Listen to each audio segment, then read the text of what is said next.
Hello बच्चों, कैसे हो आप सब। तो आज बात करने वाले हैं, if you are going to join medical college, है ना। So be prepared for ragging. और आप में से कुछ बच्चे बोलेंगे मैम क्या बात कर रहे हो, हम तो जब कॉलेज ज्वाइन करते हैं तब तो हम एंटी रैगिंग का एक एफिडेविट देते हैं, फॉर्म भरते हैं। तो जो हमसे पहले भी बच्चे गए हैं तो वो भी फॉर्म भरते हैं। तो अब तो रैगिंग नहीं होती, क्योंकि बेटा आप न्यू बाइस हो, आपने अभी एडमिशन लेके अभी आप वहाँ गए नहीं हो। तो उसके बारे में मैं आपको एक ना प्रिपेयर करना चाहती हूँ कि रैगिंग के लिए कैसे प्रिपेयर हों आप। तो देखो जैसे मैंने बाहर लिखा है टॉपिक पे, true story of a boy who lost his life due to ragging. तो बेटा रैगिंग ना एक मेनेंस है। तो लेकिन ये जो मेनेंस है, अगर बच्चे इसकी अपनी जो लिमिट्स है अगर उसको क्रॉस ना करें, तो रैगिंग एक ना बहुत ही अच्छा रिलेशनशिप मेंटेन करता था पहले सीनियर्स और जूनियर्स में। लेकिन क्या हुआ कि धीरे-धीरे ना रैगिंग का क्या हुआ कि लोगों के ना बुरे वाले साइड्स बाहर आने लग गए। और बेसिकली मैं बॉयज़ की बात करूँगी इसमें, क्योंकि बॉयज़ क्या करते हैं ना, ड्रिंक करके अपनी रैगिंग में ना कई बार लिमिट सारी क्रॉस कर देते हैं। तो हुआ क्या था, बेसिकली 2009 में एक लड़का था इनोसेंट सा, अमन काचरू करके। तो वो टांडा मेडिकल कॉलेज हिमाचल प्रदेश का बच्चा था। तो उसको रैगिंग करने के लिए उसके सीनियर्स बुलाते हैं अपनी क्लास में, सेकंड या थर्ड ईयर के बच्चे थे, हॉस्टल रूम में। और उस बच्चे को इतनी बुरी तरह पीटा जाता है कि पीट-पीट के उसके कानों से खून बहने लग गया था, उसको हेड इंजरीज़ हो गई थी, उसको चेस्ट पे लातों और घूंसों से इतनी ज़्यादा उस पे मारा गया था कि अल्टीमेटली उस बच्चे को एडमिट करवाना पड़ा। और फिर उस बच्चे ने ना अपनी जान उस बच्चे को गँवानी पड़ी, जो कि बहुत ही सीरियस मैटर था। हम उस टाइम 2009 में इंटर्नशिप कर रहे थे अपनी, और मैंने भी इंटर्नशिप अपनी हिमाचल से की है। तो उस टाइम ये इश्यू बहुत हाईलाइट हुआ था, हम लोग हॉस्टल्स में बैठ के बात करते थे। और अभी मैं आपको बताने वाली हूँ कि अभी आज की दुनिया में क्या अभी भी रैगिंग होती है। आप बोलेंगे मैम ये तो 2009 की बात कर रहे हो, 2024 चल पड़ा, 15 साल पहले की बात कर रहे हो आप।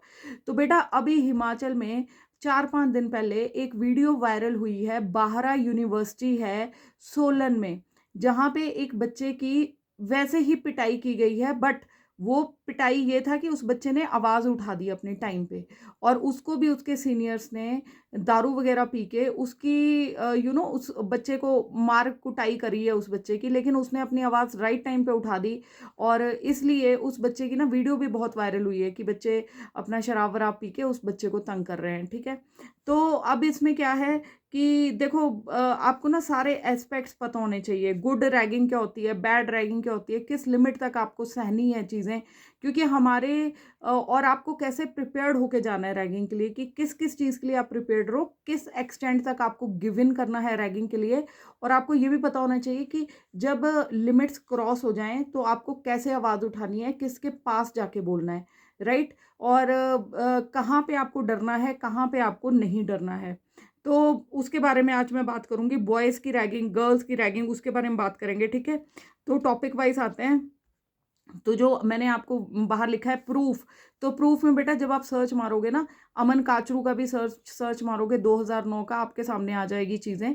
और जब ये लेटेस्ट बाहरा यूनिवर्सिटी का जो बच्चा है जिसके साथ रैगिंग इतनी बुरी तरह की गई है कि बच्चे ने पुलिस तक को इन्वॉल्व कर लिया, तो वो वायरल भी हुई है यूट्यूब पे भी और बाकी मीडिया, सोशल मीडिया पे भी। तो वो भी आप अगर बाहरा यूनिवर्सिटी रैगिंग केस करके रिसेंट जो आप डालोगे तो आपको प्रूफ मिल जाएगा, ठीक है। तो थिंग्स यू मस्ट नो, क्या चीज़ें आपको पता होनी चाहिए बेटा। जब भी आप मेडिकल कॉलेज में जाते हो ना, पहली चीज़ है कि आप ना पहले से ही अपना नोशन बना के जाओ कि हाँ भाई रैगिंग वहाँ होनी है। ऐसे मत सोच के जाओ कि हम जाएंगे और रैगिंग तो होगी नहीं। क्योंकि जब आप जाओगे ना, आपको मैं अपने भी एक्सपीरियंस बताती हूँ कि जब हम कॉलेज में गए थे हमने बहुत सुन रखा था कि हाँ भाई रैगिंग होती है कॉलेज में। और हमें इतना पता था कि सीनियर्स के सामने ना थोड़ा दब के रहना होता है और यूं करके आंखें रखनी होती है। बेसिकली बोलते हैं कि आपने अपने ये तीसरे बटन की तरफ देखना होता है, बटन नहीं तो हमें तो बोलते थे कि पाँव की तरफ देखना है ऐसे। तो मुझे ये पता था कि सीनियर से आंखें नहीं मिलाते हैं। इतनी बातें हमें +2 तक पता चल जाती हैं जब हम आपस में बातें करते हैं। तो जब मैं गई थी अपने कॉलेज में फर्स्ट टाइम, तो हम मम्मी डैडी के साथ गए थे हम। तो वहाँ पे एक कोई सीनियर थी हमारी, तो उनके एग्ज़ाम्स चल रहे थे जब हम लोगों का एडमिशन होना था। तो वो मिले, तो मेरे फादर ने, उन्होंने बोला कि जा इस दीदी से जाके बात कर ले। हम स्कूलों में तो दीदियाँ बोलते हैं ना एक दूसरे को, दीदी भैया। तो आई वेंट टू हर, तो मैंने बोला दीदी हॉस्टल कहाँ है यहाँ पे, ऐसे करके। तो और शी टोल्ड मी कि यहाँ दीदी नहीं बोलते हैं, मैम बोलते हैं सीनियर्स को, है ना। तो वो थर्ड ईयर में थे, मैंने फर्स्ट ईयर में एडमिशन लेनी थी। तो हर कॉलेज का अलग सिस्टम होता है। जब हम हॉस्टल में जाते हैं तो वहाँ पता चलता है कि डॉक्टर साहब बोलना होता है सबको। तो फिर हमारे कॉलेज में ज़्यादा मैम सर चलता था, और जब हमारी रैगिंग होती थी तो डॉक्टर साहिबा, डॉक्टर साहब बोलते थे। और उसमें क्या होता था ना कि उनको ना, सीनियर्स को भी आपके पता होता है कि हाँ भाई कौन सा बच्चा कैसा है। अब मैं शुरू से ही थोड़ी सी ओबीडियंट टाइप की बच्ची रही हूँ, तो और थोड़ा सा आप जब प्रिपेयर्ड भी होके जाते हो ना, तो हमारे एक्सपीरियंस में क्या रहता था कि हमें पहले तो 2 चोटियाँ बनानी होती थी, जो हम वहाँ पे बनाते थे अपने हॉस्टल में। तो वो बिल्कुल तेल वाली चुपड़ी हुई चोटियाँ होती थी, और हमें सूट्स पहनने होते थे पूरे विद दुपट्टा हम पहनते थे। और जो सूट था वो एक कलर का नहीं होना चाहिए था, ट्राई कलर होता था उसमें। दुपट्टा किसी और कलर का, सूट किसी और कलर का, और सलवार किसी और कलर की, ठीक है। जो हमारे स्कूल की भी सॉरी कॉलेज की यूनिफॉर्म थी, उसमें हमारा सूट होता था कोई भी आप कलर का, कुर्ता पहन सकते हो, और सलवार और दुपट्टा आपका वाइट कलर का होता था। ब्लैक शूज़ होते थे हमारे, ठीक है। तो ये होता था बेसिक हमारा जो कॉलेज का था। और जब भी हमने जाना होता था हम यूँ करते थे, और हमें इंस्ट्रक्शंस होती थी, कोई भी आएगा जाएगा तो उसको आपने विश करना है, गुड मॉर्निंग डॉक्टर साहब, गुड मॉर्निंग डॉक्टर साहब, गुड मॉर्निंग डॉक्टर साहब, गुड इवनिंग, गुड आफ्टरनून। तो हम ना ऐसे ही चलते थे हमेशा, जो जब तक आपकी फ्रेशर्स पार्टी नहीं होती है। तो जो भी हमें आता था, कई बार हम आप मानेंगे नहीं, कई बार हम, जो हमारे वहाँ पे स्वीपर्स होते थे, या फिर क्लास फोर्स होते थे, या फिर जो सफाई कर्म कोई भी होता था ना, हम तो उनको भी विश करते करते करते ही चले होते थे, गुड मॉर्निंग डॉक्टर साहब, गुड मॉर्निंग डॉक्टर साहब। तो ऐसी ये चीज़ें होती हैं। तो इनको देखो, यहाँ तक अगर ऐसी हार्मलेस चीज़ें हो रही हैं कि जिससे आपको कोई फिजिकल इंजरी नहीं हो रही, तो ठीक है। मुझे नहीं लगता कि इसमें कोई वो है कि, और बाकी क्या होता था हमारा कि हम हॉस्टल में रहते थे, तो सीनियर्स हमें अपनी फाइल्स दे जाते थे। जैसे उनके वो होता था, तो डीए वगैरह की, डेंटल एनाटमी की फाइल्स होती थी, सेकेंड ईयर वाले, तो वो हमें दे जाते थे कि डायग्राम्स बना दो, ये कर दो, तो ये चीज़ें रहती हैं आपकी। तो इसमें आपको फिजिकल हार्म तो नहीं हो रहा, हाँ। बट जब हमारा खुद का टेस्ट होता था, तब कोई फाइल आती थी बनने के लिए ना, तो थोड़ा सा हमें उस टाइम गुस्सा ज़रूर आता था कि यार ये क्या मतलब है, अपनी फाइल देंगे, मैं गंदी बना दूंगी। बट वो गंदी आप बना नहीं पाते, क्योंकि आपका एक अपना नेचर होता है। तो अल्टीमेटली, और हमें रूम्स में बुलाया जाता था, हॉस्टल के रूम्स में, ये एक रियलिटी है। तो हॉस्टल के रूम्स में बुला के हमें, जैसे कई बार जैसे गर्ल्स थी हमारी वहाँ पे, जो सीनियर गर्ल्स थी, तो वो हमारे सीनियर्स बड़े काइंड एनफ थे। वो हमसे कभी उन्होंने ऊट पटांग चीज़ें नहीं करवाई हैं। बस ये हो गया कि हाँ भाई, आप किसी सॉन्ग पे डांस कर दो। या फिर मेरे को अभी भी इंसिडेंस याद है, तो किसी मैम ने हमें बोला था कि ये ट्यूबलाइट है, इसको ना फूक से फूक मारते रहो जब तक बुझती नहीं है। और मैं फूक मार रही थी, आप फूक मारते रहो, उसमें क्या आपका जा रहा है। और वो स्पेशल इंस्ट्रक्शन होता था, हंसना नहीं है, ठीक है। अब वहाँ पे किसी को बोल दिए थे, एक उन्होंने गब्बर वाला सीन जो था, उसमें एक लड़की को गब्बर बना दिया। और फिर बाकी किसी को बोल दिया कि हाँ भाई डायलॉग बोलने, शायद मेरे को ही गब्बर बनाया था। तो डायलॉग बोलने कि इन कुत्तों के सामने मत नाचना। फिर जब वो डायलॉग बोलेंगे तो फिर आपको टोकेंगे भी, हाँ ऐसे कैसे बोल दिया, कुत्ते कैसे बोल दिया, आप हमें कुत्ते बोल रहे हो। तो मतलब ऐसे छोटी छोटी चीज़ों पे ना, इनफैक्ट, और आपको बस यूं मतलब करके ना, जब भी बात करनी है सीनियर से ऐसे बात करनी है। और हमारी इंट्रोडक्शन होती थी, इंट्रोडक्शन के पीछे एक हमें टैगलाइन दे दी जाती थी।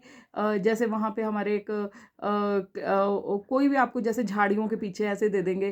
तो मेरा नाम मोनिका चौधरी है, झाड़ियों के पीछे मैं, मेरे 10वीं की परीक्षा मैंने इस स्कूल से दी है, मैं इस स्टेट से बिलोंग करती हूँ। स्टेट को भी आपने शुद्ध हिंदी में हमारी इंट्रो होती थी। प्रतिशत हमें शुद्ध हिंदी बोलना पड़ता था। और जिनको नहीं आता था तो हम पूछ लेते थे कि इसको क्या बोलते हैं। जैसे किसी को 86 बोलना नहीं आता है, किसी को 94 बोलना नहीं आता है, तो आपको परसेंटेज, दशमलव, इतनी परसेंटेज रही है। तो ये छोटी छोटी चीज़ होती थी, ये आपको हार्म नहीं कर रही हैं, है ना। और ये जब होती थी, तो देखो ऐसी हार्मलेस अगर रैगिंग होती है, और हमने सुना था कि अभी रैगिंग फिर भी थोड़ी सी अच्छी वाली रैगिंग हो गई है, लेकिन एक ज़माने में रैगिंग हमारे भी कॉलेज में वहाँ पे था कि 2-4 साल पहले ऐसे ऐसे सीनियर्स थे वहाँ पे कि जो लड़कियों की भी न्यूड रैगिंग लेते थे, है ना। बट ये सुनी सुनाई बातें, मुझे नहीं पता कि ऐसा सच में होता था या नहीं होता था, या डराने के लिए ऐसा वो कर दिया जाता था। तो ये रहता था कि हाँ भाई, इन इन रूम नंबर से फ्रेशर्स को बुलाओ और जी खड़े हो जाओ रैगिंग में। तो वहाँ सीनियर्स होते थे, तो और रैगिंग होती थी, ठीक है। तो लेकिन ये थी गर्ल्स की रैगिंग, जो एक हेल्दी से वे में मैं बोलूँगी, किसी को इतना ज़्यादा परेशान नहीं किया गया हमें कि हाँ भाई वहाँ पे अगर बुलाया कि तेल लगा दो हमें, ये सब चीज़ें हैं ना, सिर में तेल लगा दो, ऐसी चीज़ें। तो ये मुझे नहीं लगता कि हम, और बाद में जब हमारी फ्रेशर्स पार्टी हुई तो उन्हीं सीनियर्स ने हम लोगों की बहुत हेल्प की थी। बट हैविंग सेड दैट, जो बॉयज़ की रैगिंग होती थी वो मुझे लगता है कि वो अच्छी वाली रैगिंग नहीं होती थी, क्योंकि बॉयज़ स्टार्टिंग में तो ओपन अप नहीं करते थे, बाद में जब बातें चलती थी ना तो उन लोगों की प्रॉपर न्यूड रैगिंग होती थी, बिल्कुल न्यूड रैगिंग होती थी उन लोगों को। ये जो सीनियर बॉयज़ हैं ये लोग पी के पिटाई करते थे, मारते थे, और थप्पड़ मारने उन्होंने एक लाइन में खड़े कर देना। फिर जब इन्होंने इनको न्यूड देखना फिर उसके ऊपर कमेंट्स पास करने, पता नहीं क्या-क्या इनका होता था। कईयों के निकनेम्स रख दिए जाते थे जो बॉयज़ को ही पता होते थे। और उसके बाद जब ये लोग पी के मारते थे, अब मुझे नहीं पता ये बॉयज़ में क्या ग्रज होता है, क्या टेस्टोस्टेरोन होता है, क्या होता है कि आप रैगिंग वाले बच्चों पे वो कर रहे हो। और ये चीज़ें मेडिकल कॉलेजेस में होती हैं, ये मेरे ही मेडिकल कॉलेज की बात नहीं है, मैं तो डेंटल कॉलेज से पास आउट हूँ, और मेडिकल कॉलेज में आप जाओगे, जैसे मेरे हस्बैंड मेडिकल कॉलेज के पास आउट हैं, तो मतलब ही ऑल्सो टेल्स, तो कि वहाँ पे तो और भी ज़्यादा होता था कि जब आप रास्ते पे जा रहे हो ना, तो रास्ते पे ही आपको कोई पकड़ लेगा, वहाँ पे भी थप्पड़ मार देगा, तो आप कुछ नहीं कह सकते, क्योंकि आपके दिमाग में भर दिया जाता है, अगर आपने कुछ कहा तो ना आपका कोई हेल्प करेगा, ना प्रोफेसर हेल्प करेगा, चाहे प्रिंसिपल के पास चले जाओ, हम सप्ली लगवा देंगे आपके, हम फेल करवा देंगे आपको, हम देखते हैं आप सर्वाइव कैसे करते हो, आपको तो सीनियर की हेल्प की ज़रूरत पड़ेगी पड़ेगी, पता नहीं क्या क्या दिमाग में डाला होता है, तो हर कोई बंदा ना डरता है। तो बेसिकली जो डे स्कीज होते हैं, डे स्कॉलर्स होते हैं, तो वो अपना देखते हैं कि हम तो बस निकल जाएं, है ना, उनको तो वो निकल भी जाते हैं, लेकिन फंसता कौन है, हॉस्टल वाले फंस जाते हैं। लड़कों के केस में तो सीनियर बॉयज़ आपके वहाँ पे भी पहुँच जाते हैं। तो ये जो बॉयज़ वाला केस है ना, ये मुझे बहुत ही सुन के ऐसा लगता था कि यार तुम लोग कैसे खा लेते हो मार, मतलब तुम्हें ऐसा नहीं होता। तो उनका ये होता था, क्या माइंडसेट होता है बच्चों का कि नहीं, आज हम तुम्हारी कर रहे हैं, कल को तुम्हारे जंगूस आएंगे, जूनियर्स आएंगे, तो कल तुम उनको मार लेना, हिसाब किताब बराबर हो जाएगा, बाकी हमारे बिना तो तुम सर्वाइव कर नहीं सकते, जैसे पता नहीं क्या ही हो गया है ना। तो मुझे लगता है कि ये वाली रैगिंग नहीं होनी चाहिए। और हमारे कॉलेज में एक सीन हुआ भी था कि एक जब जूनियर आया था हमारा ना सेकंड, उसमें तो उसने कंप्लेंट कर दिया था, क्योंकि वो दिल्ली से था लड़का। तो उसने कंप्लेंट कर दी थी कि ऐसे ऐसे उसके साथ हुआ है। उसकी कंप्लेंट पे ज़रूर रैगिंग पे थोड़ी सी स्ट्रिक्टनेस हुई थी हमारे कॉलेज में। और बिल्कुल थोड़ा सा ना ऐसे मना कर दिया गया था कि ये मारने कुटाई वाला काम नहीं होगा, ठीक है। तो और क्योंकि ये जो केस तो अमन काचू के देखिए 2009 में जाके हुआ है, जब मेरी एडमिशन हुई है 2004 में, उसके बाद 2005 तक हमने देखा है। और मैं अपना भी बताती हूँ कि जब हमारी रैगिंग हुई होती है ना, तो हम आ जाते हैं, हमें भी चुल मचती है कि हाँ भाई अब जंगूस आएंगे, अब हम भी रैगिंग करने के काबिल हो जाएंगे। रैगिंग करनी तो आती नहीं थी हमें। अब मैं अपनी बात करूँ तो रैगिंग बिल्कुल करनी नहीं आती थी मुझे, बट ऐसे ही होता था कि यार लोगों ने तो बड़े फन वे में ली है रैगिंग हमारी, तो हम भी जाके पूछेंगे, है ना। तो हाँ भाई क्या नाम है तुम्हारा, बताओ हिंदी में, ये करो फलाना करो ढिमकाना करो। तो जैसे हम चले गए एक अपने जंगूस की क्लास में, रैगिंग लेनी आती नहीं थी, बस ये बोला मैंने कि हाँ भाई किसी लड़के को कि हाँ भाई खड़े हो जाओ, ये वाला गाना सुनाओ। एक लड़की थी, उसको बोला मैंने ये वाला गाना बताओ, इसका मतलब बताओ, मतलब नहीं पता था। तो और उसी टाइम हमारे एक टीचर आते, क्योंकि हमें ऐसा होता था कि हमारी हुई है तो हम भी जाके बात करते हैं किसी से ना, तो करनी तो आती नहीं थी। तो और उसी में हमें ही हंसी आ जाती थी कि यार हमें तो करनी नहीं आती है, क्योंकि ये ऐसा होता है आपकी ना इंडिविजुअलिटी पे भी डिपेंड करता है कि आप किस प्रकार के इंडिविजुअल हो, कि आप किसी को तंग करने वाले हो। हमें खुद ही लगता था कि यार मतलब करना क्या है, रैगिंग हमारी रैगिंग हुई है, अब हम सीनियर बन गए, हमने रैगिंग लेनी है तो हम क्या करें इसमें। तो मतलब ऐसे होता है, बट जब लेनी नहीं आती आपके, वो है ही नहीं उस चीज़ में, है ना। हम तो सिर्फ ये होता था कि इंट्रो ले लेते थे कि हाँ भाई नाम नूम बता दो ताकि हमें पता हो जंगूस के नाम ना। बट बॉयज़ का मुझे अभी भी लगता है कि बॉयज़ में ना ये चीज़ें होती थी, और उनको अपना होता था कि हमारी वो ही है, हमारे जो फ्रेंड सर्कल में बैचेस में जो लड़के होते थे, हम उनको बोलते थे यार क्यों तुम पिटाई विटाइयाँ करते हो, है ना। तो बट वही चीज़ें हैं कि हर इंडिविजुअल पे डिपेंड करता है कि वो किस लेवल तक ले सकता है। और बेटा जहाँ पे ये मार कुटाई की बात आ जाती है, जो आपको एक लेवल पे जाके डिस्टर्ब कर रही है, आपको फिजिकल टॉर्चर दे रही है, वहाँ पे आपको नहीं वो करना है। और कई इसमें ना सुनने में आता है, जैसे अमन काचू जिस बच्चे को मार दिया गया, इतना मारा गया कि उसने अपनी लाइफ लूज कर ली। और उस टाइम तो ये केस हाईलाइट इसलिए हो गया था क्योंकि एफआईआर दायर हो गई थी। उससे पहले भी कई इंस्टेंसेस हैं, जो थ्री इडियट्स मूवी है ना, जिसमें दिखाते हैं कि वो टॉयलेट कर रहा है, किसी ने उसके वो चम्मच वो करा था, कुछ ऐसा ऐसा। तो वो हुई हैं चीज़ें। पहले रैगिंग ऐसी होती थी कि किसी बच्चे को बोला गया था एक हीटर बर्निंग है, इसके ऊपर टॉयलेट कर दे।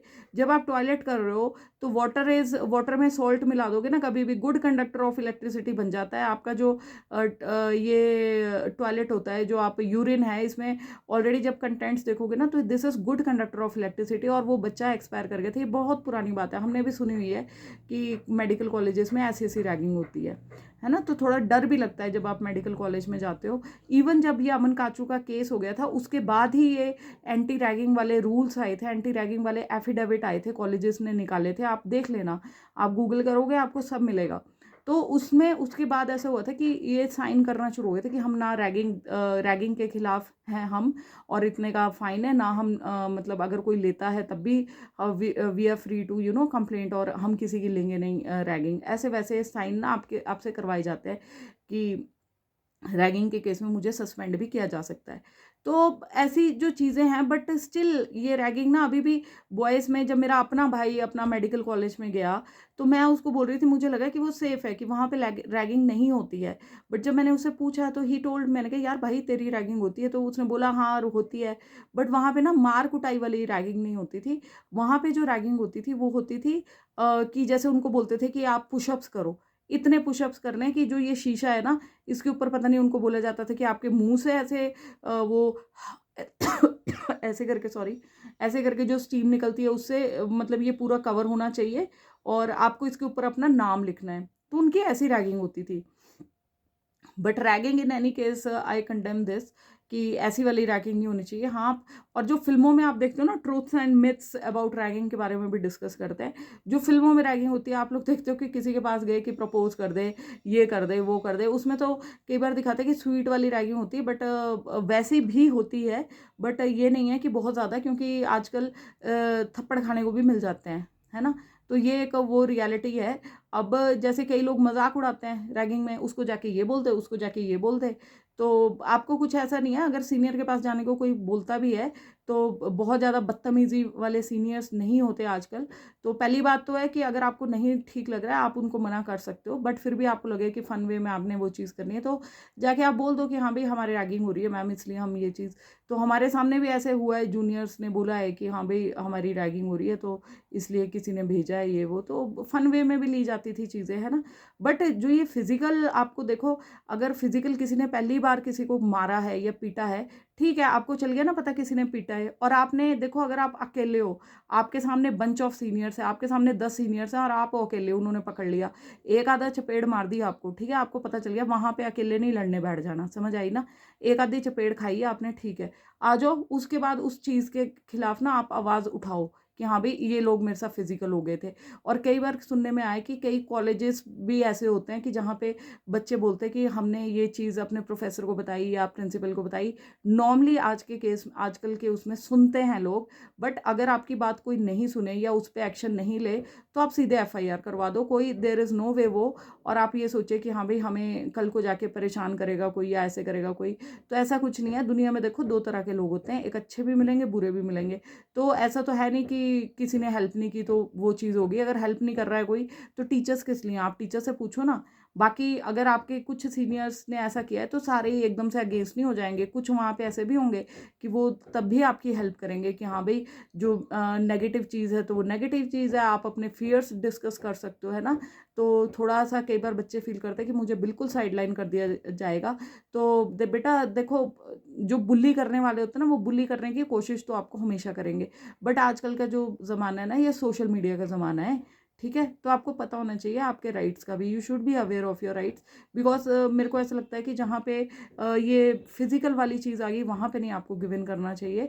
अब जैसे हमारी रैगिंग होती थी लड़कियों की हेल्दी, हमें बोला जाता था कि जब आपने बाज़ार में भी जाना है ना तब भी कोई दिख जाता है तो कोई सीनियर दिख गया तो बस यूँ कर लेना है, तो हम कर भी लेते थे। तो उसमें से कुछ सीनियर्स हमारे इतने अच्छे थे तो हम पता नहीं किस किस को विश करते रहते थे, ठीक है। तो कुछ सीनियर्स हमारे इतने अच्छे थे तो they told us, they guided अस कि हाँ यार हमने इनको देखा था, ये पता नहीं किसको लोकलाइट्स को वो कर रहे थे। और उसमें क्या होता था कि कई बार लोकल लोग हमें खड़े करके रैगिंग ले लेते थे। तो वो हमारे इतने अच्छे सीनियर गर्ल्स थी तो दे टोल्ड अस कि नहीं नहीं, जब आप मार्केट जाओगे कोई ज़रूरत नहीं है किसी को विश करने की, क्योंकि मार्केट में पता नहीं चलता है कौन क्या है, और कई बार लोकलाइट्स भी तुम्हारी रैगिंग ले सकते हैं, तो दिस इज़ नॉट वो। हाँ, जैसे हमारी एक पेस्ट्री की शॉप होती थी, वहाँ पे हम जब जाते थे वहाँ खाने के लिए, तो वहाँ अगर सीनियर दिख गया तो ऐसे कर लेना, और हमें सीनियर्स ने इंस्ट्रक्शन दी थी कि यहाँ पे नहीं आना है। तो फिर हमारी रैगिंग हुई, हमसे पूछा गया कि तुम लोग ही थे वहाँ पे, हमने कहा नो मैम। तो वो दे टोल्ड अस कि हाँ भाई हमारे तो खाते चलते हैं, तुम क्या सोचते हैं हमें नहीं चलती चीज़ें पता। तो ये वाली चीज़ होती है, वो डाँटते हैं आपको, है ना? तो एक फ़ेज़ होता है लाइफ़ का, अगर हेल्दी वे में हो रहा है तो क्या ही हो गया। किसी ने ये बोला कि पेस्ट्री नहीं खानी तो इसके लिए हम उनके खिलाफ चले जाएँ, वो चीज़ नहीं है। बिकॉज़ हेल्दी रैगिंग को आप हेल्दी वे में लो, ऐसी वाली रैगिंग जिसमें आपको चाँटा नहीं मारा जा रहा है, कुछ नहीं मारा जा रहा है। तो ऐसी वाली रैगिंग यही सीनियर्स आपके बहुत काम आएँगे, जब आपने अपने क्वेश्चन जो बुक्स होती हैं मार्क करके देंगे आपको, पूरी हेल्प करेंगे कि आप पूछोगे मैम ये कैसे करना है वो, तो दे विल हेल्प यू, है ना? तो बट ये जो फिज़िकल रैगिंग है इसके मैं खिलाफ हूँ, और आपको भी पता होना चाहिए कि किस लिमिट पे आपको कहाँ तक गिव इन करना है और कहाँ आपको कंप्लेंट करनी है, ठीक है? तो ये चीज़ें थी जो मैं आपको बताना चाहती थी। और कई लोग बोलेंगे कि रैगिंग का एफिडेविट साइन होता है फिर भी बच्चे करते हैं, तो बेटा वो करते हैं। अभी बाहरा का मैंने आपको एग्जांपल दे ही दिया है। तो you have to be conscious कि हाँ भाई हमें कहाँ तक वो करना चाहिए। तो जो भी बच्चे मेडिकल कॉलेजेस में एडमिशन ले रहे हैं, जा रहे हैं, चाहे वो डेंटल कॉलेजेस हैं, चाहे एमबीबीएस कॉलेजेस हैं, चाहे बीएमएस कॉलेजेस हैं, चाहे बीएचएमएस कॉलेजेस हैं, या कोई भी कॉलेजेस हैं, तो आपको ये चीज़ें बी प्रिपेयर्ड फॉर रैगिंग, आपको एक लेवल तक पता होना चाहिए। ऐसे अगर हमने करके सिर हमने ऐसे कर लिया, कुछ फ़र्क नहीं पड़ता है। अगर हमने अपने सीनियर्स को विश कर लिया, कुछ फ़र्क नहीं पड़ता है ना। और गर्ल्स को ने अगर तेल लगा लिया, ये कर लिया, कुछ फ़र्क नहीं पड़ता है। बेटा इससे आपको कोई हार्म थोड़े ना हो रहा है ना। बाकी इसको ईगो में मत लेके जाओ, दिस इज़ हेल्दी रैगिंग, इसको मत आप सोचिए कुछ भी ज़्यादा। और हाँ, लेकिन जहाँ पे फिज़िकल रैगिंग है वहाँ प्लीज़ अपनी आवाज़ उठाइए, अपने माँ बाप को भी बताइए। और कई बार मतलब अगर ज़रूरत पड़े, डोंट हेजिटेट कि आप एफआईआर कराने नहीं जा सकते हैं। और सबसे बड़ा हथियार आज के ज़माने में ना सोशल मीडिया है, ठीक है? तो सोशल मीडिया का भी आप इस्तेमाल करिए, डोंट हेजिटेट। बाकी आपके जो प्रिंसिपल हैं, पहले तो उनसे बात करके देखिए, अगर नहीं सुनते हैं तब आप प्लीज़ फ़ील फ्री, है ना, आप अपने मन की बातें करने को किसी से। अपने पेरेंट्स को बोलिए कि कॉलेज में बात करें, और मत घबराओ आप, है ना। तो आपको खुद पता होना चाहिए कि आपने, हाँ, अगर बॉयज़ भी आपकी हेल्दी वे में ले रहे हैं रैगिंग, आपको गाना गाने को बोल रहे हैं, डांस करने को बोल रहे हैं, कुछ फ़नी चीज़ें वो इनैक्ट करने को बोल रहे हैं कि हाँ यार ठीक है, गब्बर बन जाओ, ये बन जाओ, फ़नी वे में आप लो। लेकिन जहाँ पे वो चीज़ नेगेटिविटी में चल जाए, बहुत ज़्यादा ये न्यूडिटी में चले जाए, या फिर बहुत ऐसी चीज़ें बोली जाए जो जिसके लिए आपका कॉन्शियस तैयार नहीं है ना, आपका मन तैयार नहीं है, तो वो चीज़ें मत करो। क्योंकि एक लेवल पे आपको अपनी आवाज़ उठानी पड़ेगी। बहुत ज़्यादा दब्बू बन के भी सोसाइटी में रहोगे तो वो नहीं है। बट हाँ, healthy cheese, healthy ragging is, उससे कोई वैसा नहीं है, वो आपका इंटरेक्शन ही बढ़ाता है। और आपको पता होना चाहिए बाय लॉ तो रैगिंग पूरी तरह से बैन है। तो सोशल मीडिया एक आपका हथियार है, तो जहाँ तक आपका कॉन्शियस अलाउ करे तो वहाँ तक, है ना। बाकी भगवान सबका भला करे। हर हर महादेव, जय Shri Ram. Take care, good luck बच्चों।